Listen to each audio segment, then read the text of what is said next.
వద్దన్న కొద్ది తుంటరిగా తిరగకలా నా వెనక్క నిద్రలో కూడా ఒంటరిగా వదలవుగా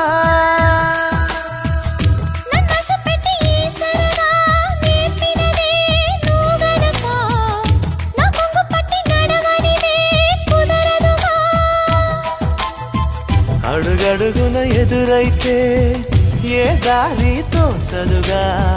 అటు ఇటు ఎటు తేల్చవుగా మన కథను తొందరగా ప్రతి చోట నీ నవ్వే పిలుస్తోందిగా నన్ను దాటి వెళ్ళలేవు నిన్ను నువ్వు దాచలేవు ఏమి చెయ్యనయ్యో రామా ఉన్న మాట చెప్ప నీవు ఊరుకుంటే ఒప్పుకోవు ఇంకెలాగే సత్యభామా